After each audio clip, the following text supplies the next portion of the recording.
El existencialismo es un humanismo. Jean-Paul Sartre.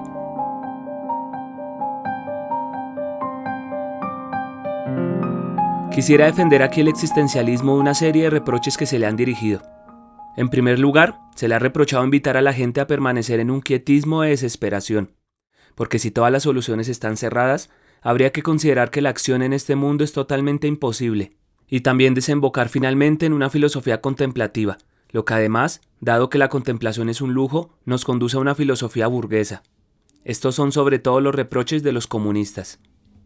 Se nos ha reprochado, por otra parte, hacer hincapié en la ignominia humana, demostrar en todas las cosas lo sórdido, lo turbio, lo viscoso, y de desatender un cierto número de alegres esplendores, el lado luminoso de la naturaleza humana.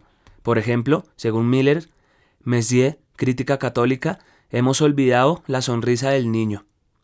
Los unos y los otros nos reprochan haber faltado a la solidaridad humana, considerar que el hombre está aislado, en gran parte, además, porque partimos, dicen los comunistas, de la subjetividad pura, es decir, del yo pienso cartesiano, y más aún del momento en que el hombre se capta en su soledad, lo que en consecuencia nos haría incapaces de volver a la solidaridad con los hombres que están fuera del yo y que no puedo captar en el cogito.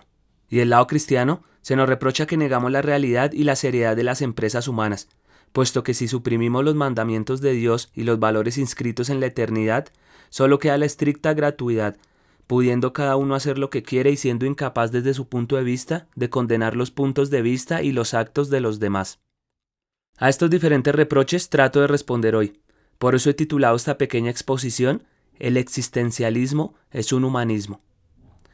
Muchos podrán extrañarse de que se hable aquí del humanismo. Trataremos de ver en qué sentido lo entendemos. En todo caso, lo que podemos decir desde el principio es que entendemos por existencialismo una doctrina que hace posible la vida humana y que, por otra parte, declara que toda verdad y toda acción implican un medio y una subjetividad humana. El reproche esencial que se nos hace, como se sabe, es que ponemos el acento en el lado malo de la vida humana. Una señora de la que me han hablado recientemente, cuando por nerviosismo deja escapar una palabra vulgar, dice, excusándose, creo que yo me estoy volviendo existencialista. En consecuencia, se asimila fealdad al existencialismo. Por eso se declara que somos naturalistas, y si lo somos, resulta extraño que asustemos, que escandalicemos mucho más de lo que el naturalismo propiamente dicho asusta e indigna hoy día. Hay quien soporta perfectamente una novela de Zola, como La Tierra, y se desalienta al leer una novela existencialista. Hay quien utiliza la moral corriente, que es bien mediocre, y nos encuentra a nosotros más mediocres todavía. Sin embargo, ¿qué más decepcionante que decir, por ejemplo, la caridad bien entendida empieza por uno mismo? O bien, unge al villano y él se quejará, trátalo con dureza y él te ungirá. Conocemos los lugares comunes que se pueden utilizar en este punto y que muestran siempre la misma cosa. No hay que luchar contra los poderes establecidos, no hay que luchar contra la fuerza, no hay que intentar elevarse por encima de la propia condición. Toda acción que no se inserta en una tradición es un romanticismo. Toda tentativa que no se apoya en una experiencia probada está condenada al fracaso. Y la experiencia muestra que los hombres tienden siempre hacia lo bajo, que se necesitan cuerpos sólidos para dominarlos, si no, es la anarquía. Sin embargo, es la gente que repite estos lamentables proverbios, la gente que dice, ¡qué humano!, cada vez que se le muestra un acto más o menos repugnante, la gente que se alimenta de canciones realistas. Es esa la gente la que reprocha el existencialismo de ser demasiado sombrío, y hasta tal punto que me pregunto si lo que reprochan es su optimismo y no su pesimismo. En el fondo, lo que asusta de la doctrina que voy a tratar de exponer no es el hecho de que deja una posibilidad de elección al hombre. Para saberlo, es necesario que volvamos a examinar la cuestión en un plano estrictamente filosófico. ¿A qué es a lo que llamamos existencialismo? La mayor parte de la gente que utiliza esta palabra se sentiría muy incómoda si tuviera que justificar su empleo. Y puesto que hoy día se ha convertido en una moda, se declara de buen grado que tal músico o tal pintor es existencialista. Un redactor de noticias de Clague firma l'existentialité, y en el fondo la palabra ha tomado hoy tal amplitud y tal extensión que ya no significa absolutamente nada. Parece que, a falta de una doctrina de vanguardia análoga al surrealismo, la gente ávida de escándalo y de movimiento se dirige a esta filosofía que no les puede aportar nada por otra parte en este dominio. En realidad es la doctrina menos escandalosa, la más austera. Está destinada estrictamente a los técnicos y a los filósofos. Sin embargo, se puede definir fácilmente. Lo que complica las cosas es que hay dos especies de existencialistas. Los primeros, que son cristianos, entre los cuales yo colocaría a Jasper y a Gabriel Marcel, de confesión católica. Y, por otra parte, a los existencialistas ateos, entre los cuales hay que colocar a Heidegger, y también a los existencialistas franceses, y a mí mismo. Lo que ellos tienen en común es simplemente el hecho de considerar que la existencia precede a la esencia, o, si se prefiere, que hay que partir de la subjetividad. ¿Qué significa esto exactamente? Consideremos un objeto fabricado, por ejemplo, un libro o un abrecartas. Este objeto ha sido fabricado por un artesano que se ha inspirado en un concepto, que se ha referido al concepto de abrecartas, e igualmente a una técnica de producción previa que forma parte del concepto y que en el fondo es una fórmula. Así, el abrecartas es a la vez un objeto que se produce de cierta manera y que, por otra parte, tiene una utilidad definida, y es impensable que un hombre produzca un abrecartas sin saber para qué va a servir ese objeto. Diríamos entonces que en el caso del abrecartas, la esencia, es decir, el conjunto de fórmulas y de cualidades que permiten producirlo y definirlo, precede a la existencia, y así está determinada la presencia frente a mí de tal o cual abrecartas, de tal o cual libro. Tenemos aquí pues una visión técnica del mundo, en la cual se puede decir que la producción precede a la existencia. Cuando concebimos un Dios creador, ese Dios se asimila la mayoría de las veces a un artesano superior, y cualquiera que sea la doctrina que consideremos, trátese de una doctrina como la de Descartes o como la de Leibniz, admitimos siempre que la voluntad sigue más o menos al entendimiento, o por lo menos lo acompaña, y que Dios, cuando crea, sabe con precisión lo que crea. Así, el concepto de hombre en el espíritu de Dios es asimilable al concepto de abrecartas en el espíritu del industrial. Y Dios produce al hombre siguiendo técnicas y una concepción, exactamente como el artesano fabrica un abrecartas siguiendo una definición y una técnica. Así, el hombre individual realiza cierto concepto que está en el entendimiento divino. En el siglo XVIII, en el ateísmo de los filósofos, la noción de Dios es suprimida, pero no pasa lo mismo con la idea de que la esencia precede a la existencia. Esta idea la encontramos un poco en todas partes. La encontramos en Diderot, en Voltaire y aún en Kant. El hombre es poseedor de una naturaleza humana. Esta naturaleza humana, que es el concepto humano, se encuentra en todos los hombres, lo que significa que cada hombre es un ejemplo particular de un concepto universal, el hombre. En Kant, resulta que esta universalidad, que tanto el hombre de los bosques, el hombre de la naturaleza como el burgués están sujetos a la misma definición y poseen las mismas cualidades básicas. Así pues, aquí también la esencia del hombre precede a esa existencia histórica que encontramos en la naturaleza. El existencialismo ateo que yo represento es más coherente. Declara que si Dios no existe, hay por lo menos un ser en el que la existencia precede a la esencia. Un ser que existe antes de poder ser definido por ningún concepto, y que este ser es el hombre, o como dice Heidegger, la realidad humana. ¿Qué significa aquí que la existencia precede a la esencia? Significa que el hombre empieza por existir, se encuentra, surge en el mundo, y que después se define. El hombre, tal como se concibe el existencialista, si no es definible, es porque empieza por no ser nada. Solo será después, y será tal como se haya hecho. Así pues, no hay naturaleza humana, porque no hay Dios para concebirla. El hombre es el único que no solo es tal como él se concibe, sino tal como él se quiere, y como él se concibe después de la existencia, como él se quiere después de este impulso hacia la existencia. El hombre no es otra cosa que lo que él se hace. Este es el primer principio del existencialismo. Es también lo que se llama la subjetividad, que se nos echa en cara abajo ese mismo nombre. Pero, ¿qué queremos decir con esto, sino que el hombre tiene una dignidad mayor que la piedra o la mesa? Porque queremos decir que el hombre empieza por existir, es decir, que empieza por ser algo que se lanza hacia un porvenir, y que es consciente de proyectarse hacia el porvenir. El hombre es ante todo un proyecto que se vive subjetivamente, en lugar de ser un musgo, una podredumbre o una coliflor. Nada existe previamente a este proyecto. Nada hay en el cielo inteligible, y el hombre será ante todo lo que haya proyectado ser, no lo que quiera ser. Porque lo que entendemos ordinariamente por querer es una decisión consciente, que para la mayoría de nosotros es posterior a que el hombre se haya hecho a sí mismo. Yo puedo querer adherirme a un partido, escribir un libro, casarme. Todo esto no es más que la manifestación de una elección más original, más espontánea que lo que se llama voluntad.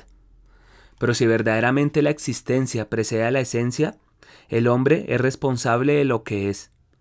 Así, el primer paso del existencialismo es poner a todo hombre en posesión de lo que es y hacer recaer sobre él la responsabilidad total de su existencia. Y cuando decimos que el hombre es responsable de sí mismo, no queremos decir que el hombre es responsable de su estricta individualidad, sino que es responsable de todos los hombres. Hay dos sentidos de la palabra subjetivismo, y nuestros adversarios juegan con los dos sentidos. Subjetivismo, por una parte, quiere decir elección del sujeto individual por sí mismo, y por otra, imposibilidad del hombre de sobrepasar la subjetividad humana. El segundo sentido es el sentido profundo del existencialismo. Cuando decimos que el hombre se elige, entendemos que cada uno de nosotros se elige, pero también queremos decir con esto que al elegirse, elige a todos los hombres. En efecto, no hay ninguno de nuestros actos que, al crear al hombre que queremos ser, no crea al mismo tiempo una imagen del hombre tal como consideramos que debe ser. Elegir ser esto o aquello es afirmar al mismo tiempo el valor de lo que elegimos, porque nunca podemos elegir el mal. Lo que elegimos es siempre el bien, y nada puede ser bueno para nosotros sin serlo para todos. Sí, por otra parte, la existencia precede a la esencia y nosotros queremos existir al mismo tiempo que formamos nuestra imagen. Esta imagen es valedera para todos y para nuestra época entera. Así, nuestra responsabilidad es mucho mayor de lo que podríamos suponer, porque compromete a toda la humanidad. Si soy obrero y elijo adherirme a un sindicato cristiano antes que ser comunista, si con esta adhesión quiero indicar que la resignación es en el fondo la solución que conviene al hombre, que el reino del hombre no está sobre la tierra, no comprometo solamente mi caso. Quiero resignarme para todos. En consecuencia, mi acto ha comprometido a toda la humanidad. Y si quiero, hecho más individual, casarme, tener hijos, aún así mi casamiento depende únicamente de mi situación, o de mi pasión, o de mi deseo. Con esto no me encamino yo solamente, sino que encamino a la humanidad entera en la vía de la monogamia. Así, soy responsable por mí mismo y por todos, y creo una cierta imagen del hombre que yo elijo. Eligiéndome, elijo al hombre. Esto permite comprender lo que se oculta bajo palabras un tanto grandilocuentes como angustia, desamparo, desesperación. Como verán ustedes, es sumamente sencillo. Ante todo, ¿qué se entiende por angustia? El existencialista suele declarar que el hombre es angustia. Esto significa que el hombre que se compromete y que se da cuenta de que es no solo el que elige ser, sino también un legislador que al mismo tiempo que a sí mismo elige a toda la humanidad, no podría escapar al sentimiento de su total y profunda responsabilidad. Ciertamente, hay muchos que no están angustiados, pero nosotros afirmamos que enmascaran su propia angustia, que huyen de ella. En verdad, muchos creen que al obrar solo se comprometen a sí mismos, y cuando se les dice, pero, ¿y si todo el mundo procediera así?, se encogen de hombros y contestan, no todo el mundo procede así. Pero en verdad hay que preguntarse siempre, ¿qué sucedería si todo el mundo hiciera lo mismo? Y no se escapa uno de este pensamiento inquieto sino por una especie de mala fe. El que miente y se excusa declarando, todo el mundo no procede así, es alguien que no está bien en su conciencia, pues el hecho de mentir implica un valor universal atribuido a la mentira. Aun cuando la angustia se enmascara, aparece. Es esta angustia la que Kierkegaard llamaba la angustia de Abraham. Conocen ustedes la historia. Un ángel ha ordenado a Abraham sacrificar a su hijo. Todo anda bien si es verdaderamente un ángel el que ha venido y le ha dicho, tú eres Abraham, sacrificarás a tu hijo. Pero cada cual puede preguntarse, ante todo, ¿es en verdad un ángel y yo soy en verdad Abraham? ¿Quién me lo prueba? Había una loca que tenía alucinaciones.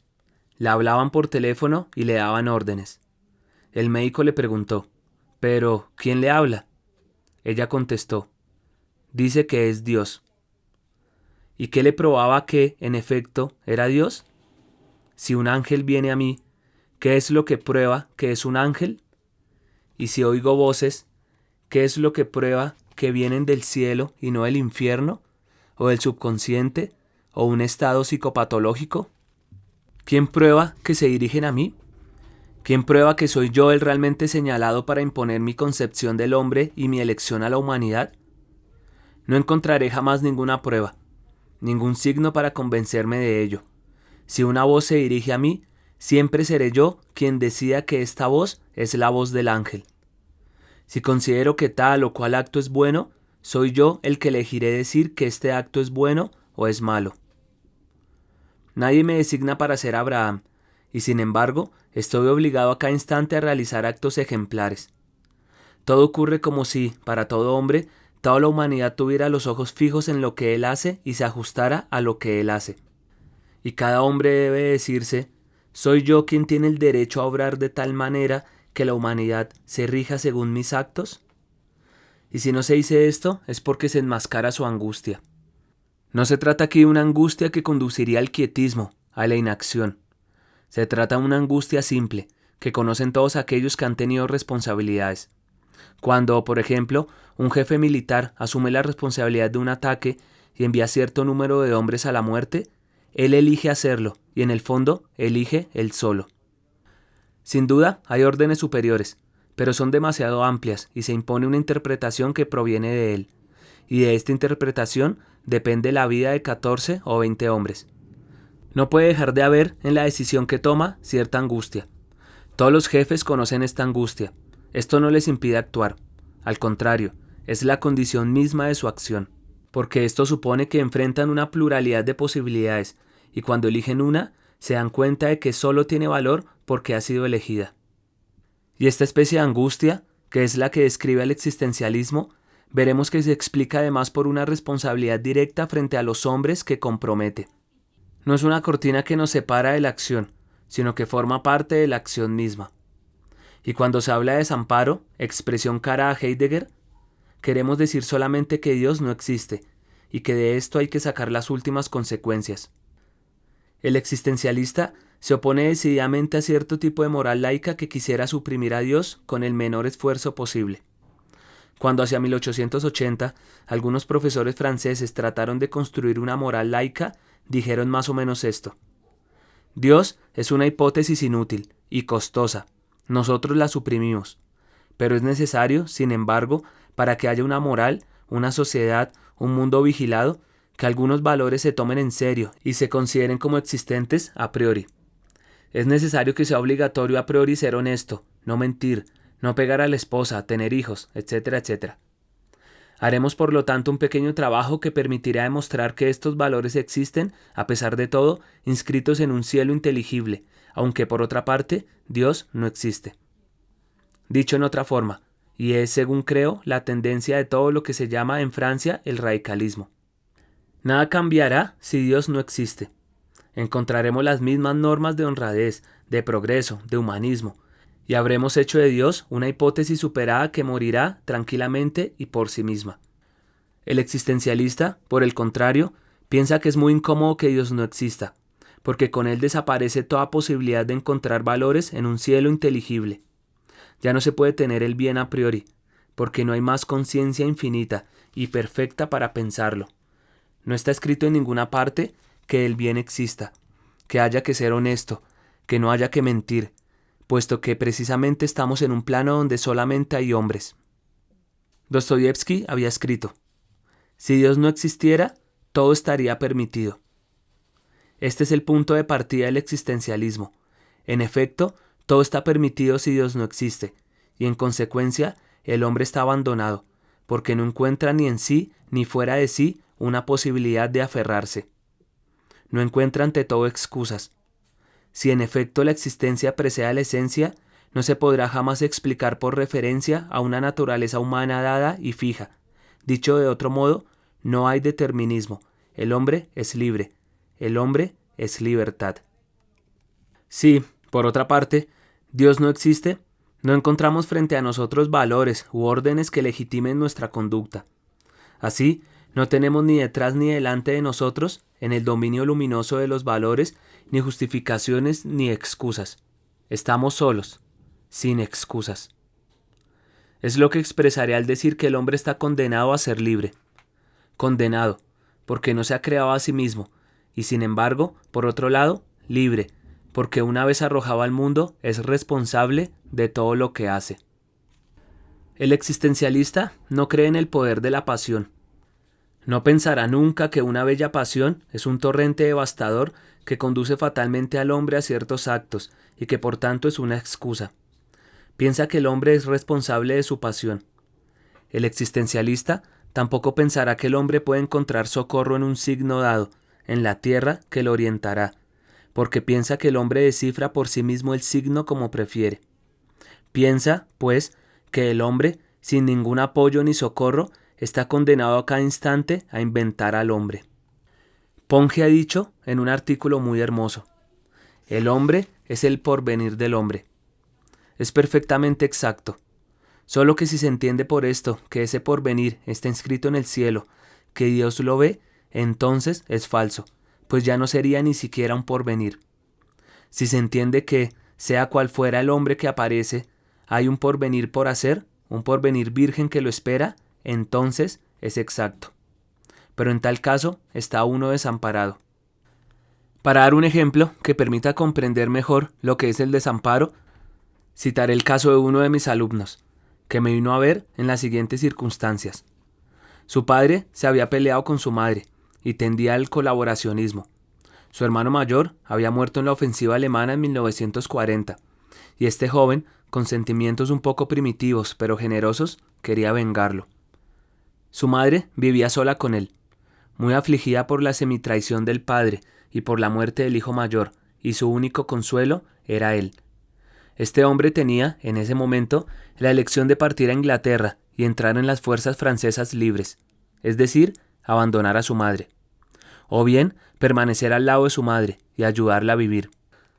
Se daba perfecta cuenta de que esta mujer solo vivía para él y que su desaparición, y tal vez su muerte, la hundiría en la desesperación.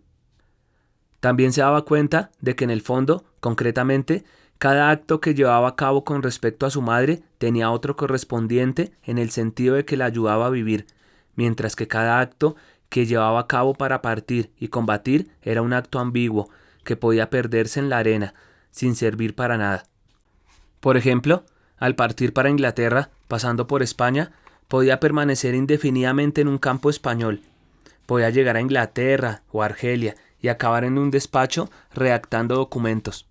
En consecuencia, se encontraba frente a dos tipos de acción muy diferentes, una concreta, inmediata, pero que se dirigía a un solo individuo, y otra que se dirigía a un conjunto infinitamente más vasto, a una colectividad nacional, pero que por eso mismo era ambigua, y que podía ser interrumpida en el camino. Al mismo tiempo, dudaba entre dos tipos de moral. Por una parte, una moral de simpatía, de devoción personal, y por otra, una moral más amplia, pero de eficacia más discutible. Había que elegir entre las dos. ¿Quién podía ayudarlo a elegir? ¿La doctrina cristiana? No. La doctrina cristiana dice así: sed caritativos, amad a vuestro prójimo, sacrificaos por los demás, elegid el camino más estrecho, etcétera, etcétera. Pero, ¿cuál es aquí el camino más estrecho? ¿A quién hay que amar como a un hermano? ¿Al combatiente o a la madre? ¿Cuál es la utilidad mayor?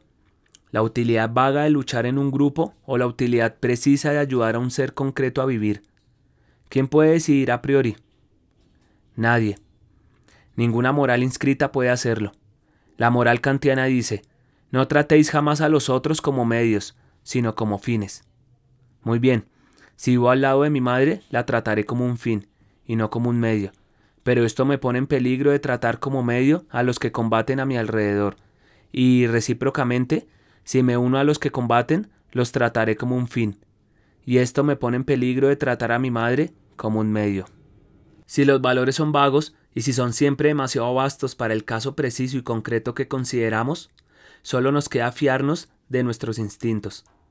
Es lo que ha tratado de hacer este joven, y cuando lo vi me dijo: en el fondo, lo que importa es el sentimiento. Debería elegir lo que me empuja verdaderamente en cierta dirección. Si siento que amo a mi madre lo bastante para sacrificar todo lo demás, mi deseo de venganza, mi deseo de acción, mi deseo de aventuras, me quedo al lado de ella. Si al contrario, siento que mi amor por mi madre no es suficiente, parto. Pero, ¿cómo determinar el valor de un sentimiento? ¿Qué es lo que constituía el valor de su sentimiento hacia su madre? Precisamente el hecho de que se quedaba por ella. Puedo decir: quiero lo bastante a tal amigo para sacrificar por él tal suma de dinero. Puedo decirlo solo si lo he hecho. Puedo decir: quiero lo bastante a mi madre para quedarme junto a ella. No puedo determinar el valor de este afecto si no he hecho precisamente un acto que lo ratifica y lo define. Ahora bien, como exijo a este afecto justificar mi acto, me encuentro encerrado en un círculo vicioso. Por otra parte, Guy ha dicho muy bien que un sentimiento que se representa y un sentimiento que se vive son dos cosas casi indiscernibles. Decidir que amo a mi madre, quedándome junto a ella, o representar una comedia que hará que yo permanezca con mi madre, es casi la misma cosa. Dicho de otra forma, el sentimiento se construye con actos que se realizan. No puedo, pues, consultarlo para guiarme por él. Lo cual quiere decir que no puedo ni buscar en mí el estado auténtico que me empujará a actuar, ni pedir a una moral los conceptos que me permitirán actuar. Por lo menos, dirán ustedes, ha ido a ver a un profesor para pedirle consejo. Pero si ustedes, por ejemplo, buscan el consejo de un sacerdote, han elegido ese sacerdote y saben más o menos ya, en el fondo, lo que él les va a aconsejar. En otras palabras, elegir el consejero es ya comprometerse. La prueba está en que si ustedes son cristianos, dirán: consulte a un sacerdote. Pero hay sacerdotes conformistas, sacerdotes de la resistencia. ¿Cuál elegir? Y si el joven elige un sacerdote de la resistencia o un sacerdote colaboracionista, ya ha decidido el tipo de consejo que va a recibir. Así, al venir a verme, sabía la respuesta que yo le daría, y yo no tenía más que una respuesta que dar. Usted es libre, elija, es decir, invente. Ninguna moral general puede indicar lo que hay que hacer. No hay signos en el mundo. Los católicos dirán: sí, hay signos. Admitámoslo. Soy yo mismo, de todas maneras, el que elige el sentido que tienen. Conocí, cuando estaba prisionero, a un hombre muy notable que era jesuita. Había entrado en la orden de los jesuitas de la siguiente forma. Había tenido que soportar cierto número de fracasos muy duros. De niño, su padre había muerto dejándolo en la pobreza, y él había sido becario en una institución religiosa donde continuamente se le hacía sentir que era aceptado por caridad. Luego no obtuvo cierto número de distinciones honoríficas que halagan a los niños. Después, hacia los 18 años, fracasó en una aventura sentimental. En fin, a los 22, cosa muy pueril que fue la gota que colmó el vaso, fracasó en su preparación militar. Este joven podía pues considerar que había fracasado en todo. Era un signo. Pero, ¿signo de qué? Podía refugiarse en la amargura o en la desesperación, pero juzgó, muy hábilmente según él, que era el signo de que no estaba hecho para los triunfos seculares, y que sólo los triunfos de la religión, de la santidad, de la fe, le eran accesibles. Vio en esto la palabra de Dios y entró en la orden. ¿Quién no ve que la decisión del sentido del signo fue tomada por él, totalmente solo? Se habría podido deducir otra cosa de esta serie de fracasos. Por ejemplo, que hubiera sido mejor que fuese carpintero o revolucionario. Él llevaba pues la entera responsabilidad del desciframiento. El desamparo implica que elijamos nosotros mismos nuestro ser. El desamparo va acompañado de la angustia. En cuanto a la desesperación, esta expresión tiene un sentido extremadamente simple. Significa que nos limitaremos a contar con lo que depende de nuestra voluntad, o con el conjunto de probabilidades que hacen posible nuestra acción. Cuando se quiere alguna cosa, hay siempre elementos probables. Puedo contar con la llegada de un amigo. El amigo viene en ferrocarril o en tranvía. Eso supone que el tren llegará a la hora fijada, o que el tranvía no descarrilará. Estoy en el dominio de las posibilidades, pero no se trata de contar con los posibles más que en la medida estricta en que nuestra acción implica el conjunto de esos posibles. A partir del momento en que las posibilidades que considero no están rigurosamente comprometidas por mi acción, debo desinteresarme, porque ningún Dios, ningún designio puede adaptar el mundo y sus posibilidades a mi voluntad. En el fondo, cuando Descartes decía vencerse más bien a sí mismo que al mundo, quería decir la misma cosa, obrar sin esperanza.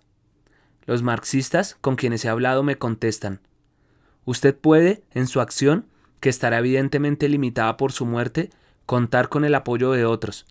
Esto significa contar a la vez con lo que los otros harán en otra parte, en China, en Rusia, para ayudarlo, y a la vez sobre lo que harán más tarde, después de su muerte, para reanudar la acción y llevarla hacia su cumplimiento, que será la revolución. Usted debe tener en cuenta todo eso, si no, usted no es moral. Respondo en primer lugar que contaré siempre con los camaradas de lucha en la medida en que esos camaradas están comprometidos conmigo en una lucha concreta y común, en la unidad de un partido o de un grupo que yo puedo controlar más o menos, es decir, en el cual estoy a título de militante y cuyos movimientos conozco a cada instante.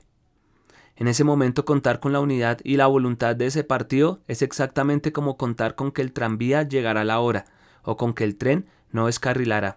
Pero no puedo contar con hombres que no conozco fundándome en la bondad humana o en el interés del hombre por el bien de la sociedad, dado que el hombre es libre y que no hay ninguna naturaleza humana en que pueda yo fundamentarme.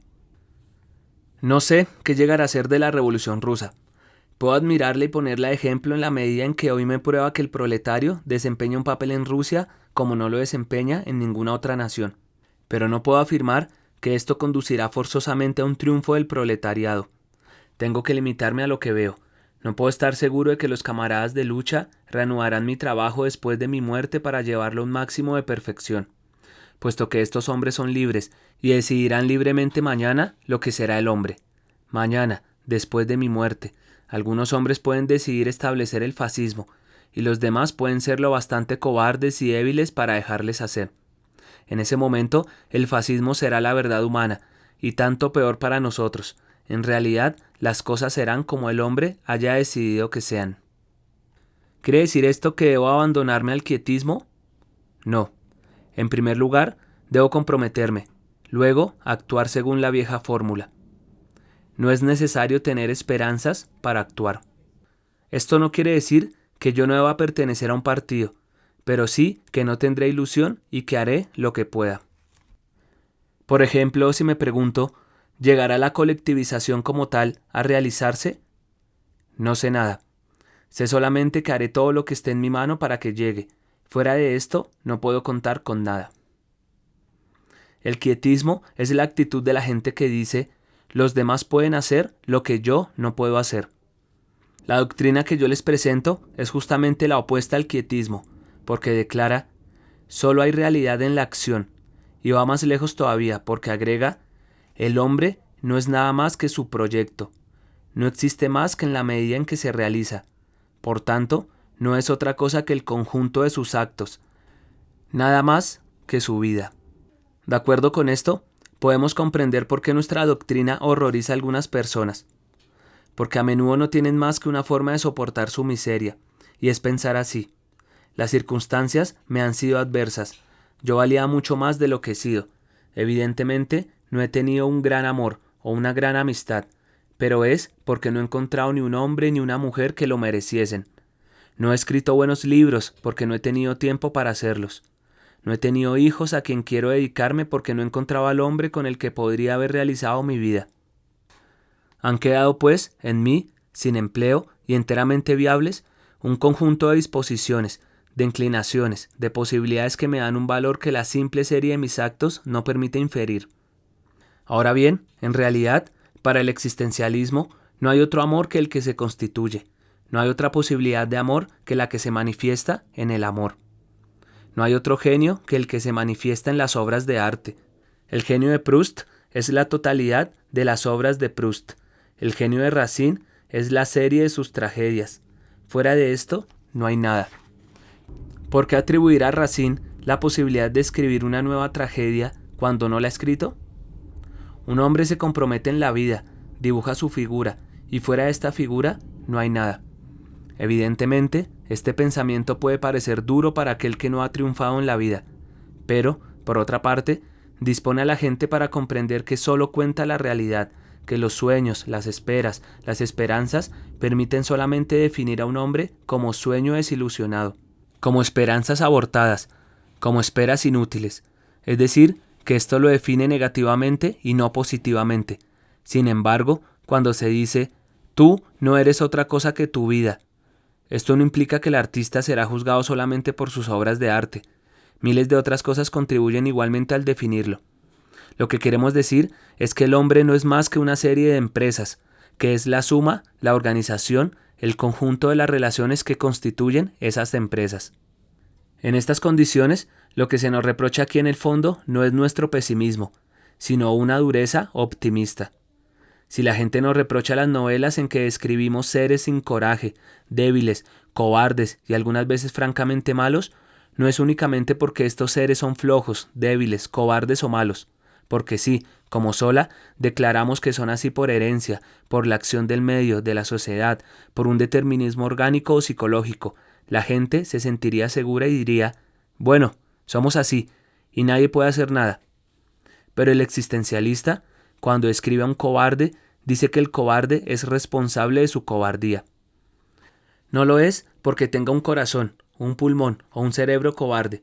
No lo es debido a una configuración fisiológica, sino que lo es porque se ha constituido como un hombre cobarde por sus actos. No hay temperamento cobarde, hay temperamentos nerviosos, hay sangre floja, como dicen, o temperamentos ricos. Pero el hombre que tiene una sangre floja no por eso es cobarde, porque lo que hace la cobardía es el acto de renunciar o de ceder. Un temperamento no es un acto. El cobarde está definido a partir del acto que realiza. Lo que la gente siente oscuramente y le horroriza es que el cobarde que nosotros presentamos es culpable de ser cobarde. Lo que la gente quiere es que se nazca cobarde o héroe. Uno de los reproches que se hace a menudo a los caminos de la libertad se formula así. Pero en fin, de esa gente que es tan floja, ¿cómo hará usted héroes? Esta objeción resulta más bien cómica, porque supone que uno nace héroe, y en el fondo es esto lo que la gente quiere pensar. Si se nace cobarde, se está perfectamente tranquilo, no hay nada que hacer. Se será un cobarde toda la vida, hágase lo que se haga. Si se nace héroe, también se estará perfectamente tranquilo, se será un héroe toda la vida, se beberá como un héroe, se comerá como un héroe. Lo que dice el existencialista es que el cobarde se hace cobarde, el héroe se hace héroe. Para el cobarde hay siempre una posibilidad de no ser más cobarde, y para el héroe la de dejar de ser un héroe. Lo importante es el compromiso total, y no es un caso particular, una acción particular lo que compromete totalmente. Así, creo yo, hemos respondido a cierto número de reproches concernientes al existencialismo. Ustedes ven que no puede ser considerado como una filosofía del quietismo, puesto que define al hombre por la acción, ni como una descripción pesimista del hombre.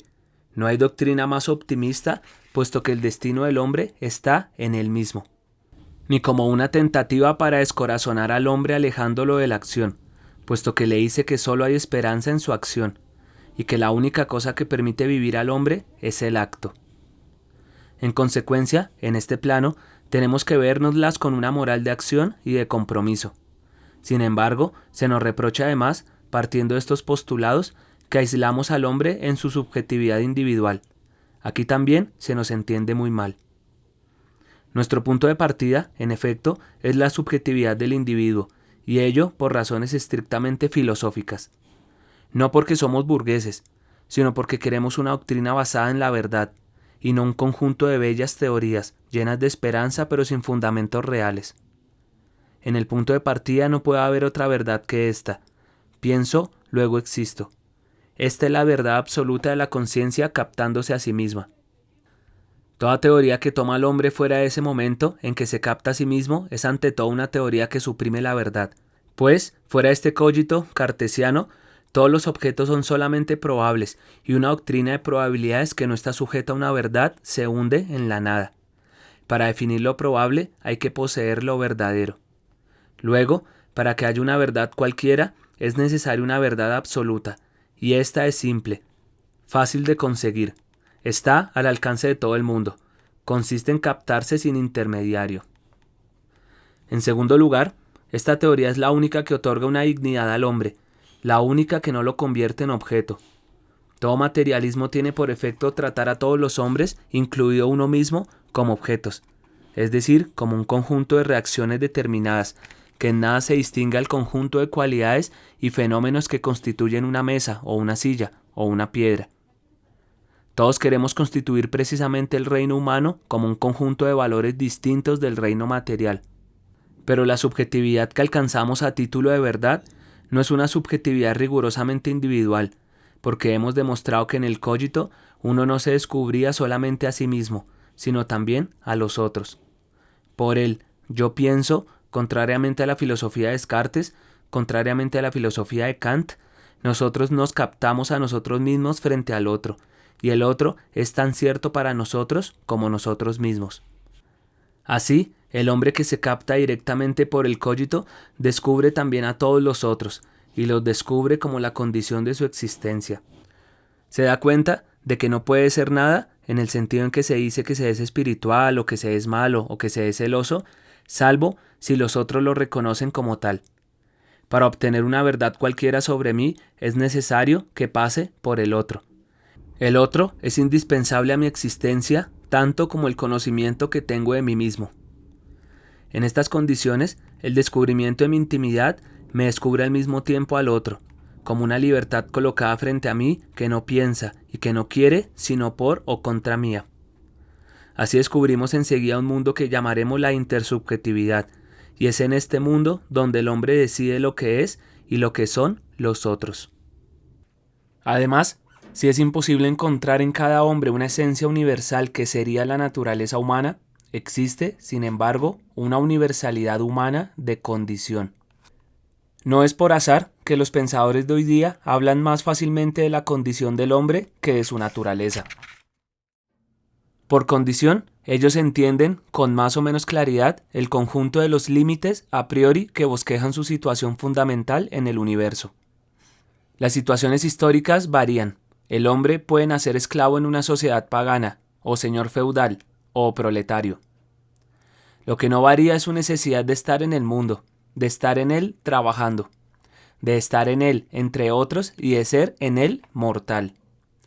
Los límites no son ni subjetivos ni objetivos, o más bien tienen una faz objetiva y una faz subjetiva. Objetivos porque se encuentran en todo y son en todo reconocibles. Subjetivos porque son vividos y no son nada si el hombre no los vive. Es decir, si no se determina libremente en su existencia por relación a ellos. Y si bien los proyectos pueden ser diversos, por lo menos ninguno puede permanecerme extraño, porque todos presentan en común una tentativa para franquear esos límites o para ampliarlos o para negarlos o para acomodarse a ellos. En consecuencia, todo proyecto, por más individual que sea, tiene un valor universal. Todo proyecto, aun el del chino, el del hindú o el del negro, puede ser comprendido por un europeo. Puede ser comprendido.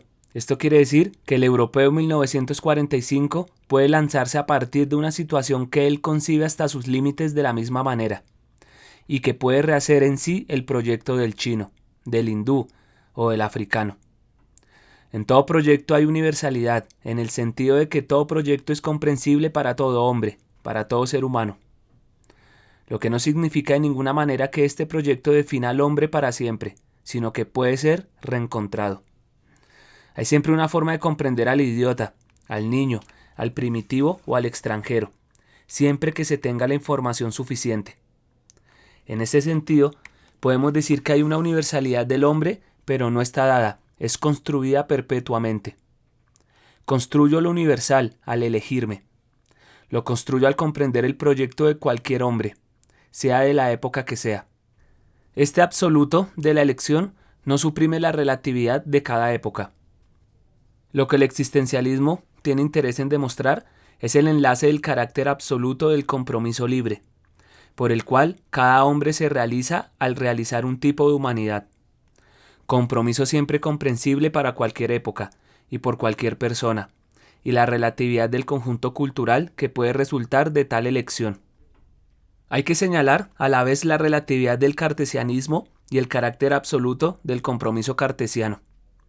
En este sentido se puede decir, si ustedes quieren, que cada uno de nosotros realiza lo absoluto al respirar, al comer, al dormir o actuando de cualquier manera. No hay ninguna diferencia entre ser libremente, ser como proyecto, como existencia que elige su esencia y ser absoluto. Y no hay ninguna diferencia entre ser un absoluto temporalmente localizado, es decir, que sea localizado en la historia, y ser comprensible universalmente. Esto no resuelve enteramente la objeción de subjetivismo. En efecto, esta objeción toma todavía muchas formas. La primera es la que sigue. Se nos dice, entonces ustedes pueden hacer cualquier cosa, lo cual se expresa de diversas maneras. En primer lugar, se nos tacha de anarquía.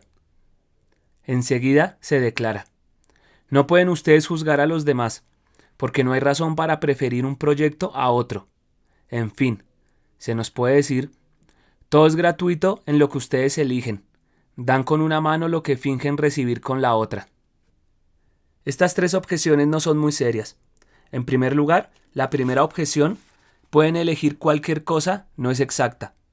La elección es posible en un sentido, pero lo que no es posible es no elegir.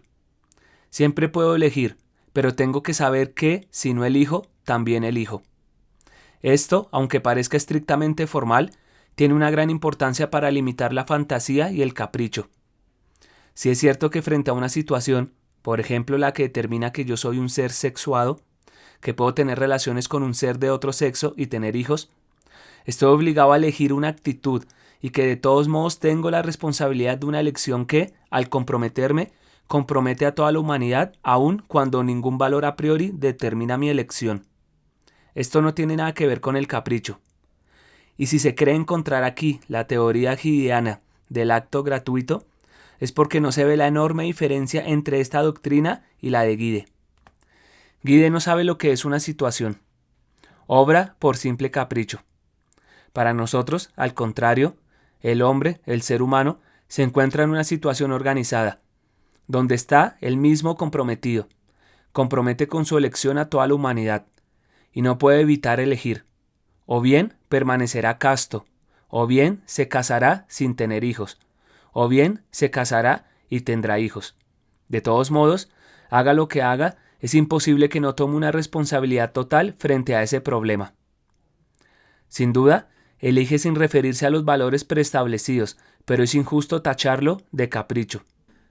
Digamos más bien que hay que comparar la elección moral con la construcción de una obra de arte. Y aquí hay que hacer enseguida un alto para decir que no se trata de una moral estética, porque nuestros adversarios tienen tanta mala fe que hasta esto nos reprochan. El ejemplo que elijo no es más que una comparación. Dicho esto, ¿se ha reprochado jamás a un artista que pinta un cuadro el no inspirarse en reglas establecidas a priori? ¿Se ha dicho jamás cuál es el cuadro que debe crear?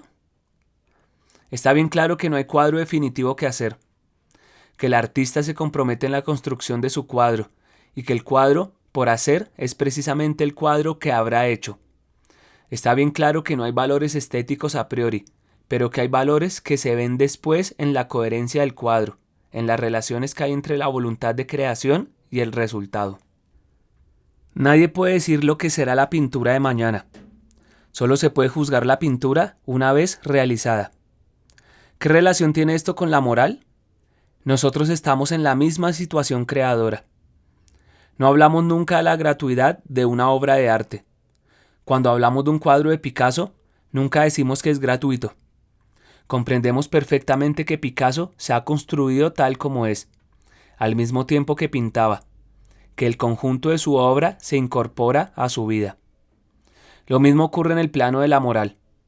Lo que hay de común entre el arte y la moral es que, en ambos casos, tenemos creación e invención. No podemos decir a priori lo que hay que hacer. Creo haberlo demostrado suficientemente al hablarles del caso de ese alumno que me vino a ver y que podía dirigirse a todas las morales, kantiana u otras, sin encontrar ninguna especie de indicación.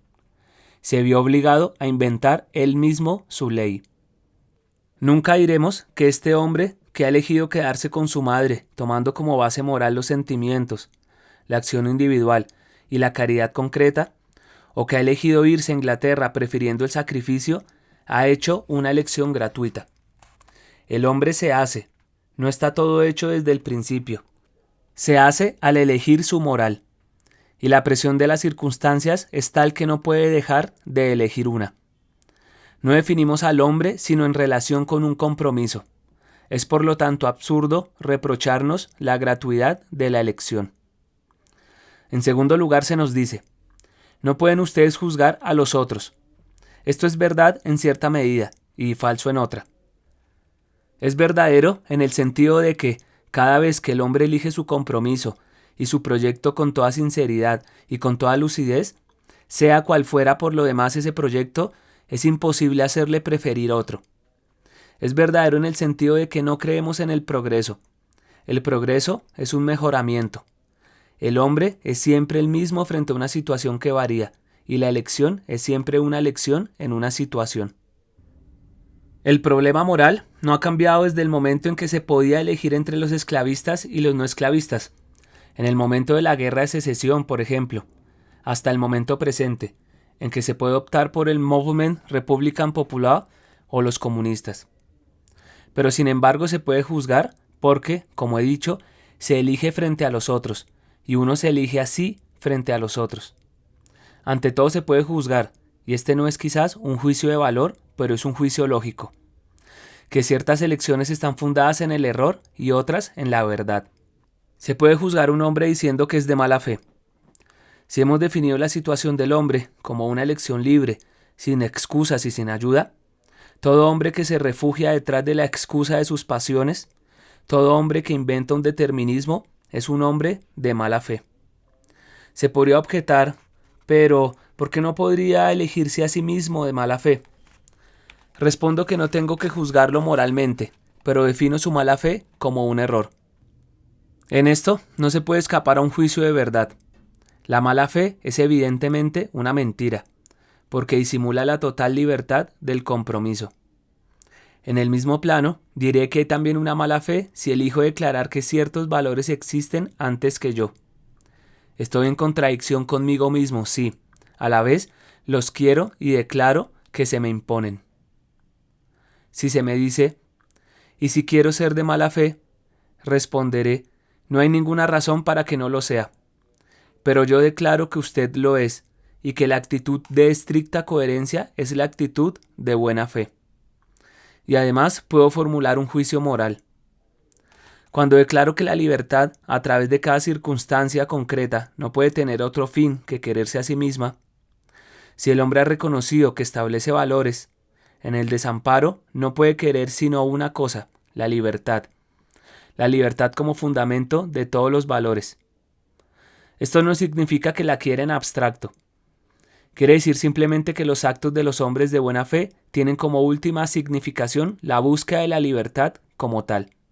Un hombre que se adhiere a tal o cual sindicato comunista o revolucionario persigue fines concretos.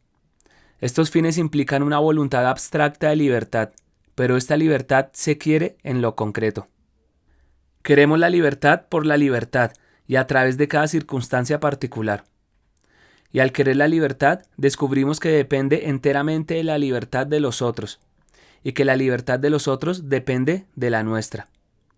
Ciertamente la libertad, como definición del hombre, no depende de los demás, pero en cuanto hay compromiso, estoy obligado a querer, al mismo tiempo que mi libertad, la libertad de los otros. No puedo tomar mi libertad como fin, sino tomo igualmente la de los otros como fin. En consecuencia, cuando en el plano de la autenticidad total he reconocido que el hombre es un ser en el cual la esencia está precedida por la existencia, que es un ser libre, que no puede, en circunstancias diversas, más que querer su libertad, he reconocido al mismo tiempo que no puedo menos de querer la libertad de los otros. Así, en nombre de esta voluntad de libertad, implicada por la libertad misma, puedo formar juicios sobre los que tratan de ocultar la total gratuidad de su existencia y su total libertad. A los que se oculten su libertad total por espíritu, de seriedad o por excusas determinadas, los llamaré cobardes. A los que traten de mostrar que su existencia era necesaria, mientras que ella es la contingencia misma de la aparición del hombre sobre la tierra, los llamaré deshonestos. Pero cobardes o deshonestos no pueden ser juzgados más que en el plano de la estricta autenticidad.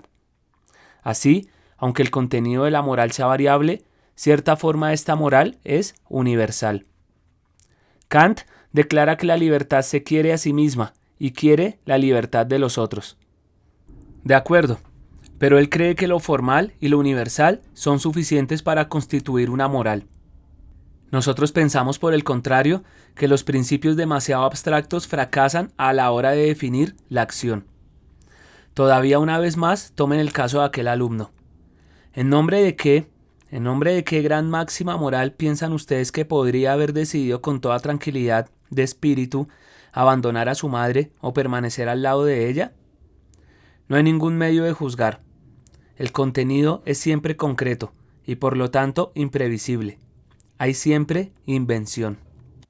La única cosa que tiene importancia es saber si la invención que se hace en nombre de la libertad. Examinemos, por ejemplo, los dos casos siguientes. Verán en qué medida se parecen y, sin embargo, se diferencian. Tomemos el molino junto al Floss. Encontramos allí a una joven, Maggie Tulliver, que encarna el valor de la pasión y que se es consciente de ello. Está enamorada de un joven, Stephen, novio de otra joven insignificante. Maggie Tulliver, en vez de preferir irreflexivamente su propia felicidad, en nombre de la solidaridad humana, elige sacrificarse y renunciar al hombre que ama. Por el contrario, la Sanseverina de la Cartuja de Parma, que estima que la pasión constituye el verdadero valor del hombre, declararía que un gran amor merece sacrificios, que hay que preferirlo a la trivialidad de un amor conyugal que uniría a Stephen y a la joven tonta con quien debe casarse. Elegiría sacrificar a ésta y realizar su felicidad. Y como Stendhal lo muestra, se sacrificará a sí misma en el plano apasionado, si esta vida lo exige. Estamos aquí frente a dos morales estrictamente opuestas. Pretendo que son equivalentes. En los dos casos, lo que se ha puesto como fin es la libertad. Y pueden ustedes imaginar dos actitudes rigurosamente parecidas en cuanto a los efectos. Una joven, por resignación, prefiere renunciar a su amor. Otra, por apetito sexual, prefiere desconocer las relaciones anteriores del hombre al que ama. Estas dos acciones se parecen exteriormente a las que acabamos de describir. Son, sin embargo, enteramente distintas. La actitud de la Sanseverina está mucho más cerca que la de Maggie Tulliver de una avidez despreocupada. Así ven ustedes que este segundo reproche es, a la vez, verdadero y falso. Se puede elegir cualquier cosa si es en el plano del libre compromiso. La tercera objeción es la siguiente. Reciben ustedes con una mano lo que dan con la otra, es decir, que en el fondo los valores no son serios, porque los eligen. A eso contesto que me molesta mucho que sea así, pero si he suprimido a Dios Padre, es necesario alguien para inventar los valores. Hay que tomar las cosas como son.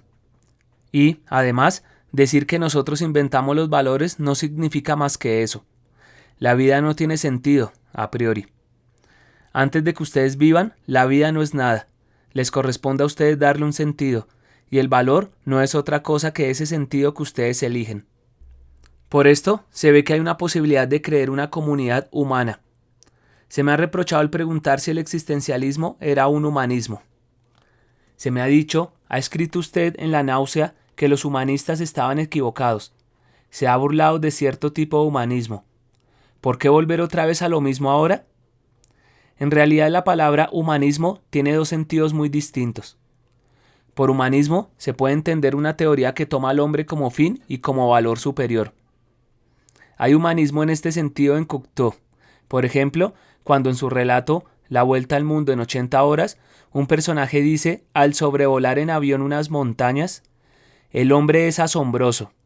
Esto significa que yo, Personalmente, que no he construido aviones, me beneficiaré con estos inventos particulares y que podré personalmente, como hombre, considerarme responsable y honrado por los actos particulares de algunos hombres. Esto supone que podríamos dar un valor al hombre de acuerdo a los actos más altos de ciertos hombres. Este humanismo es absurdo, porque solo el perro o el caballo podrían emitir un juicio de conjunto sobre el hombre y declarar que el hombre es asombroso, lo que ellos no se preocupan de hacer, por lo menos que yo sepa. Pero no se puede admitir que un hombre pueda formular un juicio sobre el hombre. El existencialismo lo dispensa de todo juicio de este género. El existencialista no tomará jamás al hombre como fin, porque siempre está por realizarse. Y no debemos creer que hay una humanidad a la que se puede rendir culto a la manera de Augusto Comte. El culto a la humanidad conduce al humanismo cerrado sobre sí, el de Comte y, hay que decirlo, al fascismo. Es un humanismo que no queremos. Pero hay otro sentido del humanismo que significa en el fondo esto. El hombre está continuamente fuera de sí mismo. Es proyectándose y perdiéndose fuera de sí mismo como hace existir al hombre. Y por otra parte, es persiguiendo fines trascendentales como puede existir. El hombre, siendo este rebasamiento mismo y no captando los objetos sino con relación a este rebasamiento, está en el corazón y en el centro de este rebasamiento. No hay otro universo que este universo humano, el universo de la subjetividad humana.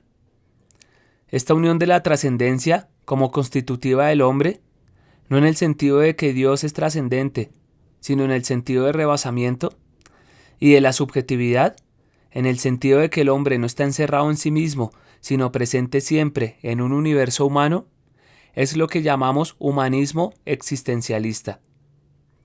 Humanismo porque recordamos al hombre que no hay otro legislador que él mismo, y que es en el desamparo donde decidirá sobre sí mismo, y porque mostramos que no es volviendo hacia sí mismo, sino siempre buscando fuera de sí un fin que es tal o cual liberación, tal o cual realización particular, como el hombre se realizará precisamente en cuanto a humano.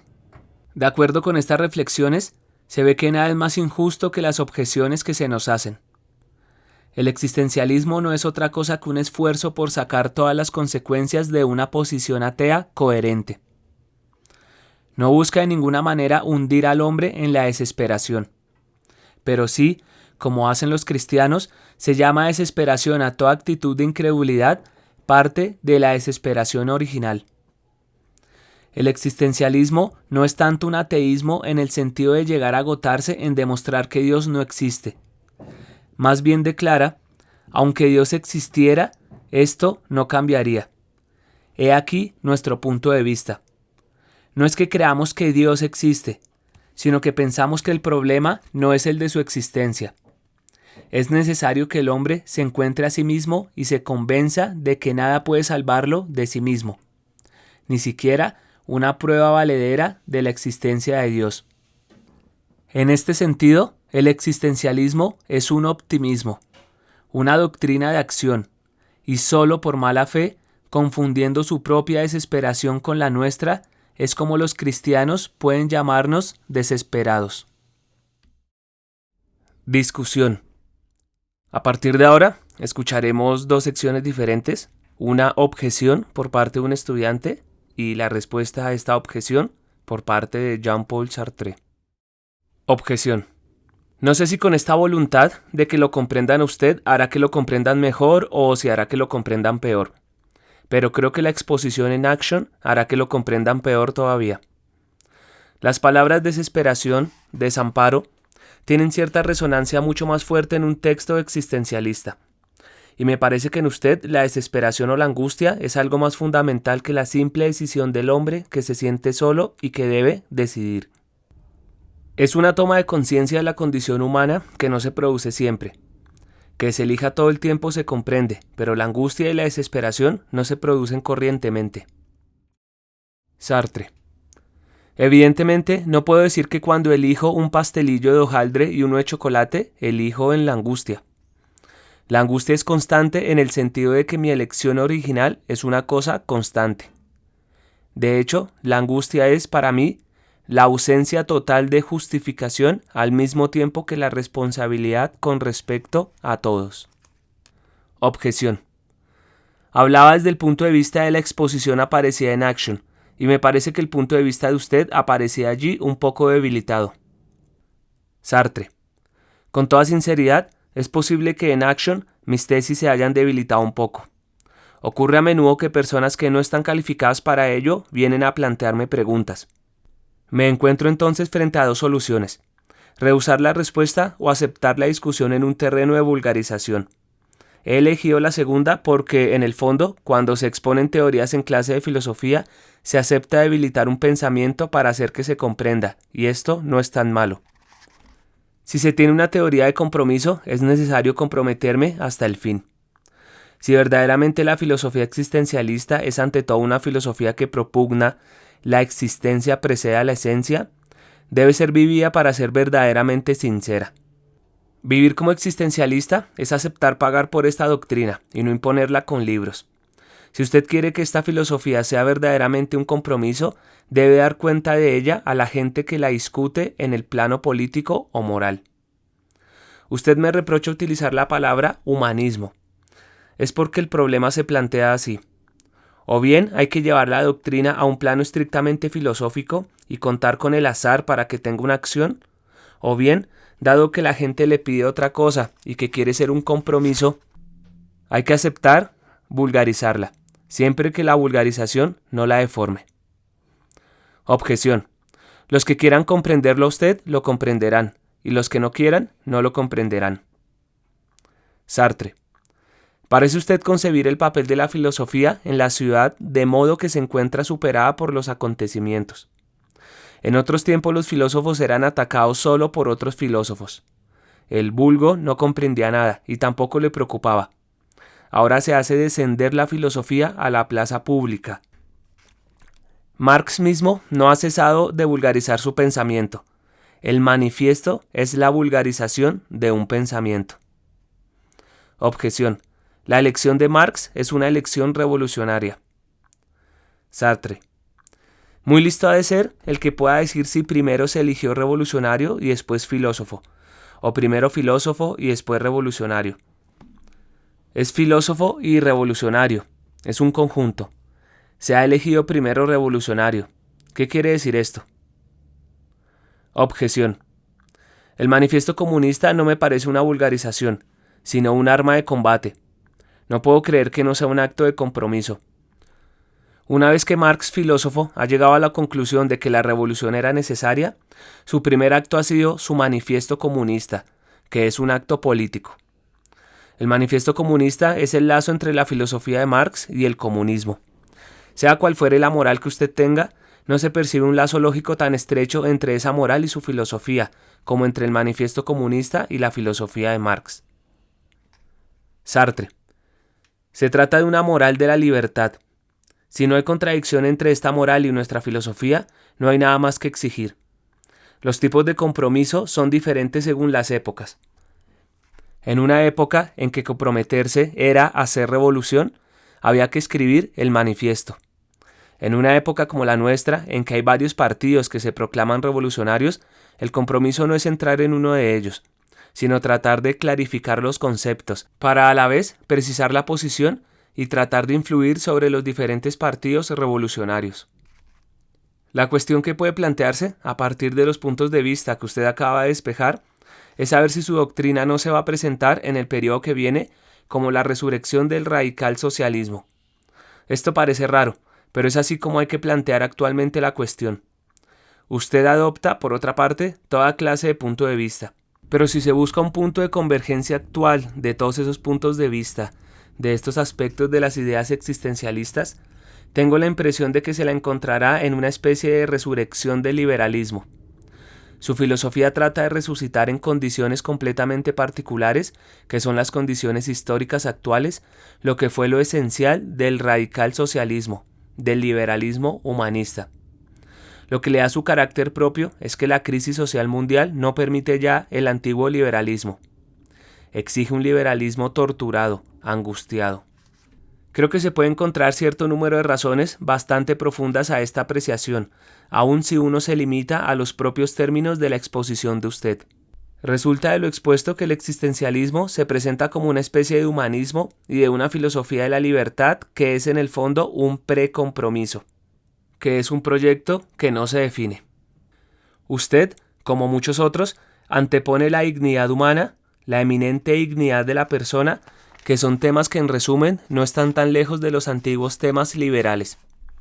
Para justificarlos, usted distingue entre los dos sentidos del humanismo, entre dos sentidos de condición humana, entre dos sentidos de cierto número de términos que se han usado bastante, que tienen además toda una historia significativa y cuyo carácter equívoco no es fruto del azar. Para salvarlos, usted les inventa un nuevo sentido. Dejo de lado todas las cuestiones especiales referentes a la técnica filosófica, aunque sean interesantes e importantes, y para limitarme a los términos que he oído, retengo un punto fundamental que muestra que, a pesar de su distinción de los dos sentidos del humanismo, usted se atiene, en el fondo, al antiguo. El hombre se presenta como una elección por realizar. Muy bien, es ante todo su existencia en el momento presente, y está fuera del determinismo natural. No se define anticipadamente a sí mismo, sino en función de su presente individual. No hay una naturaleza humana superior a él, sino que le es dada una existencia específica en un momento dado. Me pregunto si la existencia tomada en este sentido no es otra forma del concepto de naturaleza humana, que por razones históricas reviste una nueva expresión. Me pregunto si no es muy parecida, y más de lo que parece a primera vista, a la naturaleza humana tal como se definía en el siglo XVIII, cuyo concepto declara usted rechazar, puesto que se encuentra en gran medida detrás de la expresión de condición humana tal como el existencialismo la emplea. Su concepción de la condición humana es un sustituto para la naturaleza humana, como usted sustituye con experiencia vivida la experiencia vulgar o la experiencia científica. Si se considera las condiciones humanas como condiciones que se definen por una X, que es la X del sujeto, pero no por su contexto natural, por su determinismo positivo, nos encontramos con otra forma de naturaleza humana. Es una naturaleza condición.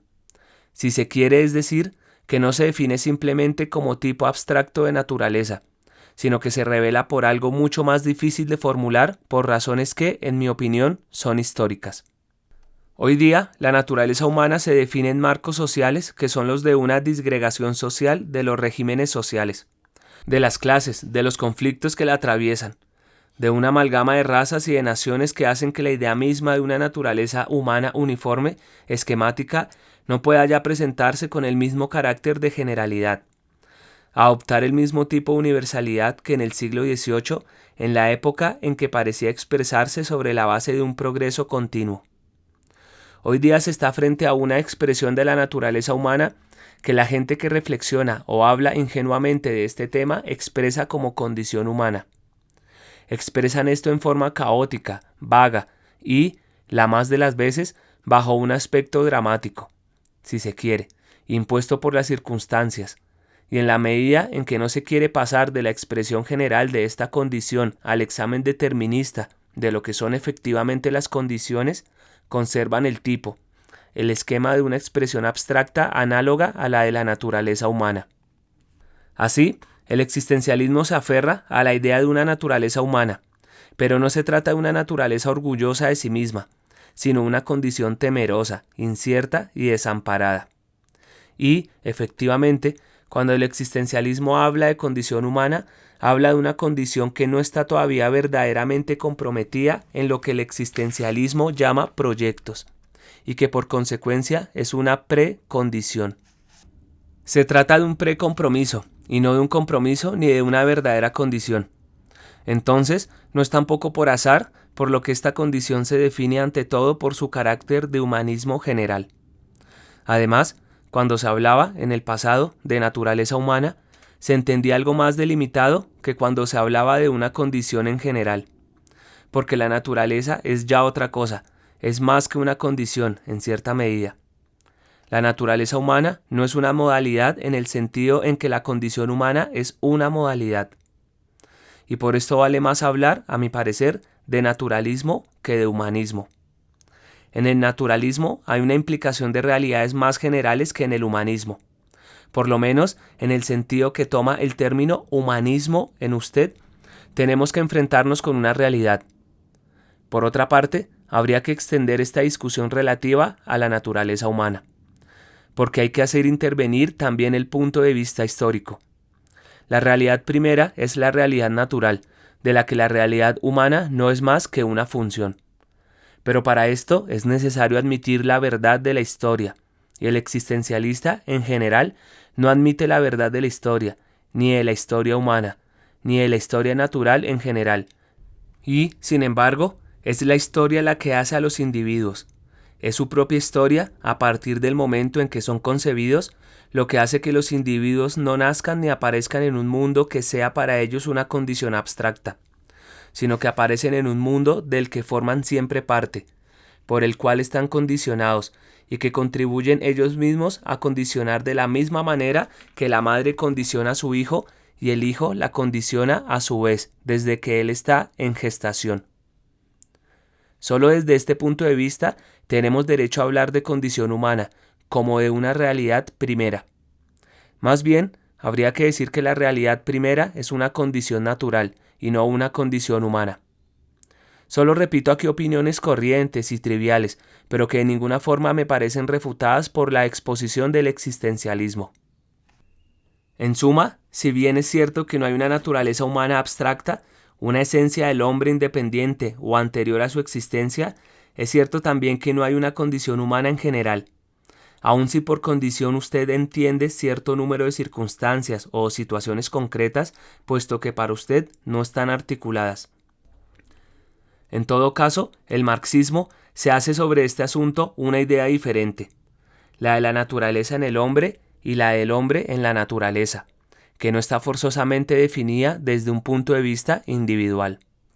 Esto significa que hay leyes de funcionamiento para el hombre, como para todo otro objeto de la ciencia, que constituyen, en el sentido pleno de la palabra, su naturaleza, una naturaleza variada, es cierto, y que se parece muy poco a una fenomenología, es decir, a una percepción experimentada, empírica, vivida, tal como la da el sentido común, o más bien el supuesto sentido común de los filósofos.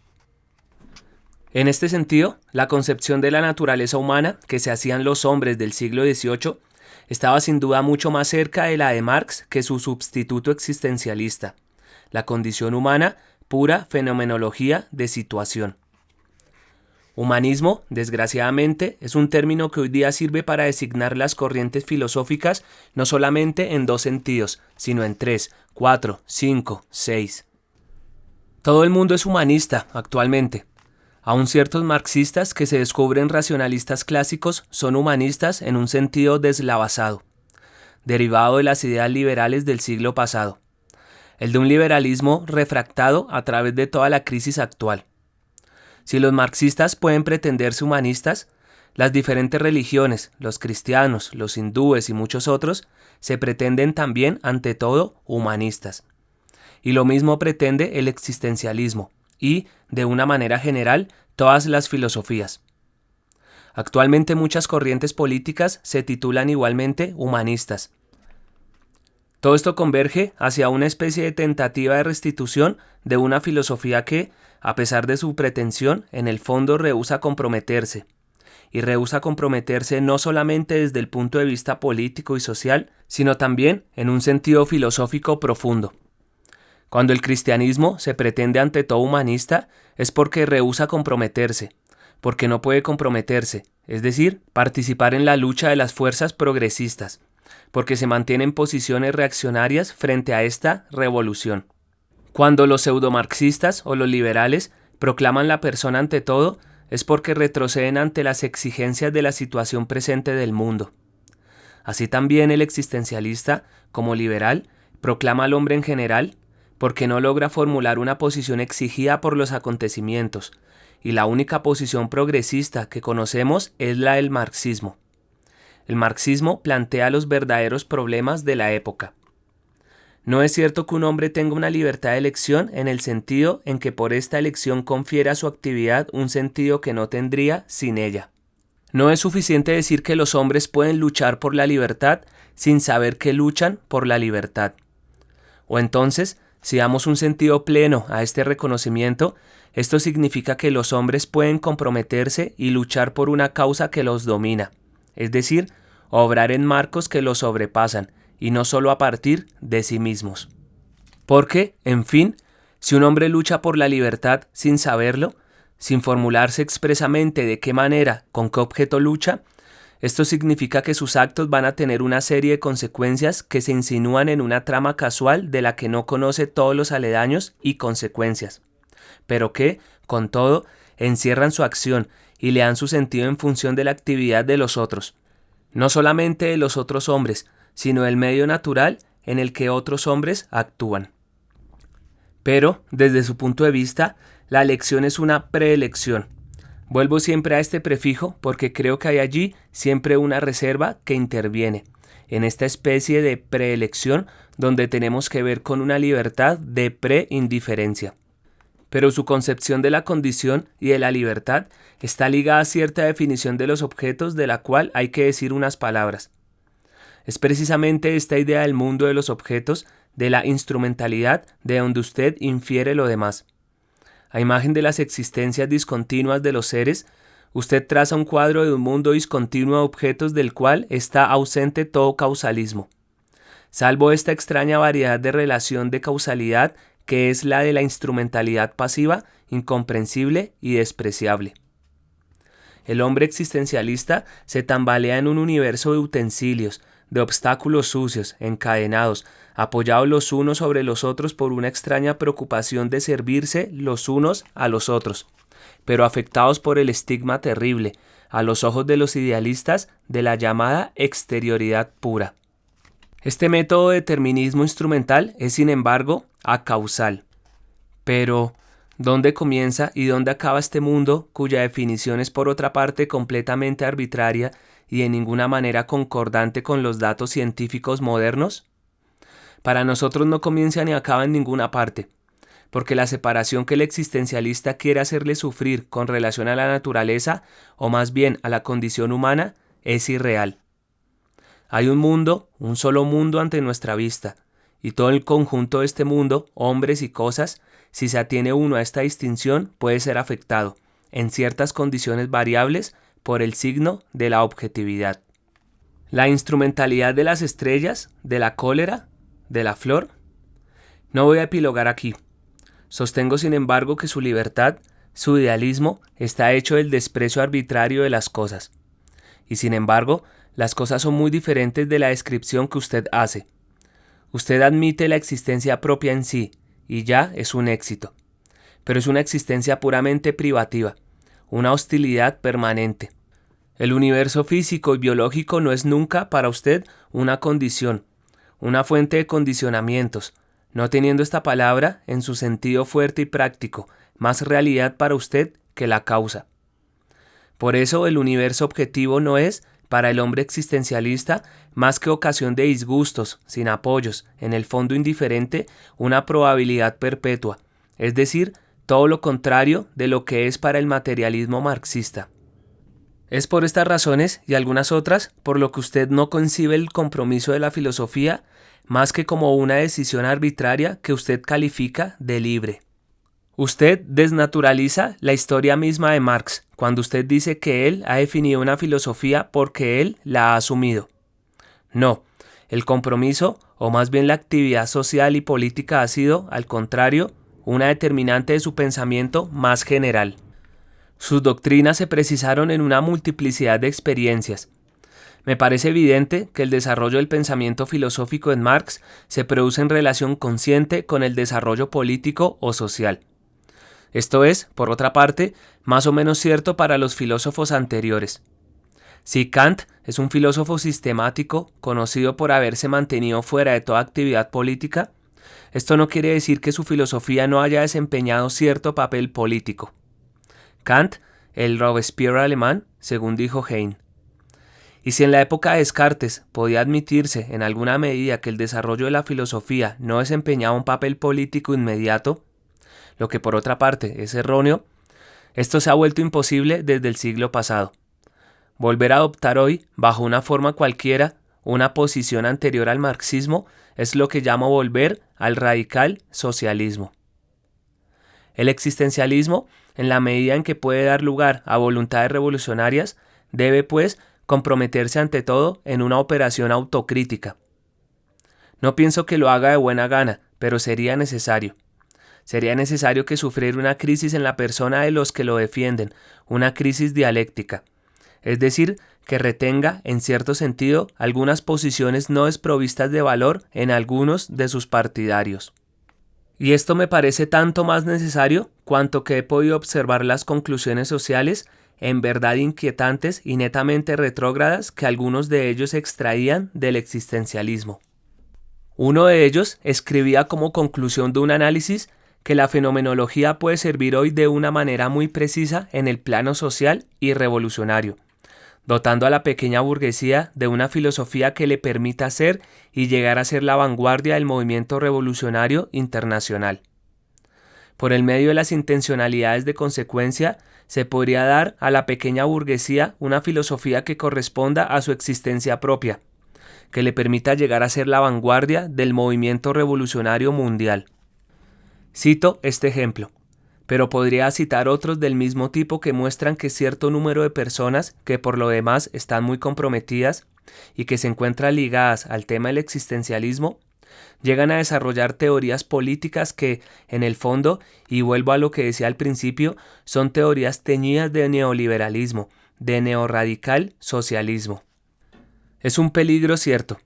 Lo que más nos interesa no es buscar una coherencia dialéctica entre todos los dominios tocados por el existencialismo, sino ver la orientación de estos temas que desembocan poco a poco, quizá sin que lo adviertan, sus propios defensores en función de una búsqueda, de una teoría, de una actitud, que ustedes creen bien definida, en algo que no es el quietismo.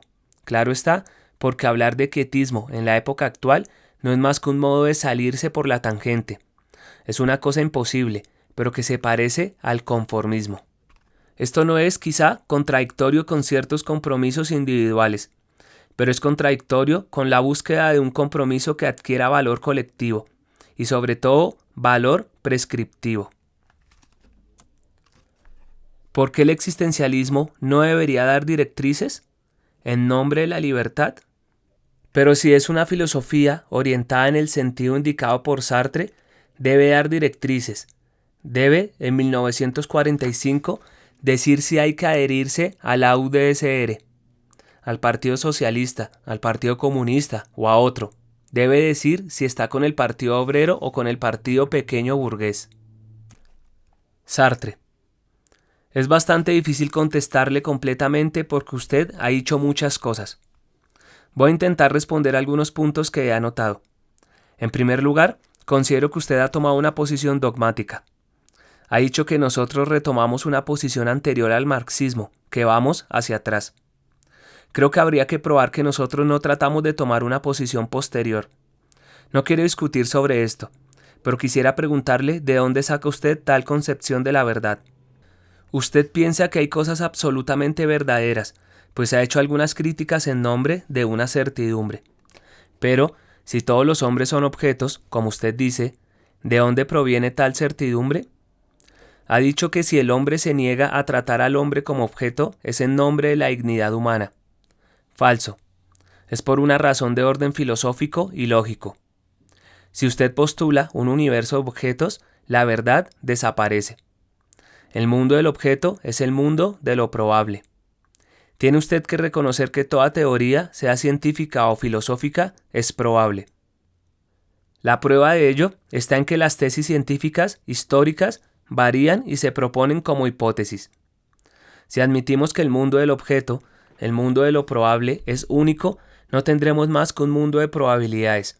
Y así, como es necesario que la probabilidad dependa de cierto número de verdades adquiridas, ¿de dónde viene la certidumbre?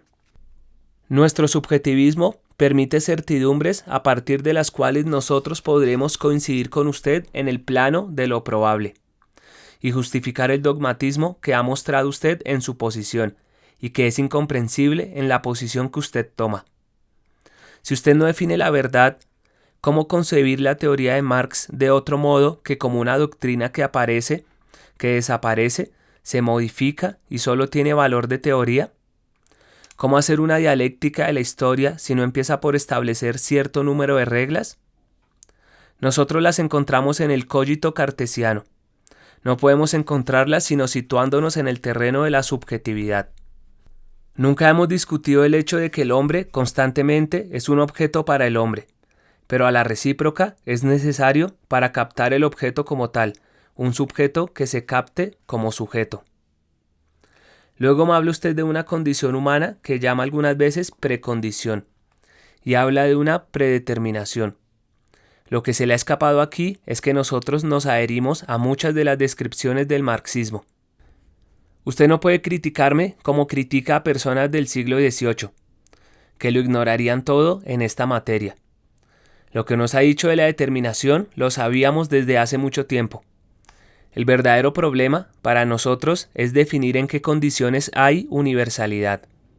Puesto que no hay naturaleza humana, ¿cómo conservar en una historia que cambia constantemente los suficientes principios universales para poder interpretar, por ejemplo, el fenómeno de Espartaco, lo que supone un mínimo de comprensión de la época? Estamos de acuerdo en este punto, que no hay naturaleza humana. Dicho de otra manera, cada época se desarrolla siguiendo leyes dialécticas, y los hombres dependen de la época y no de una naturaleza humana. Objeción. Cuando usted trata de interpretar, dice, es porque nos referimos a cierta situación. Por nuestra parte, nosotros nos referimos a la analogía o a las diferencias de la vida social de esa época comparada con la nuestra. Si, por el contrario, tratamos de analizar esta analogía en función de un tipo abstracto, nunca llegaremos a nada. Así, suponga usted que dentro de 2000 años no se disponga para analizar la situación actual, más que de tesis sobre la condición humana en general. ¿Cómo se haría para analizar retrospectivamente? Sería imposible. Sartre.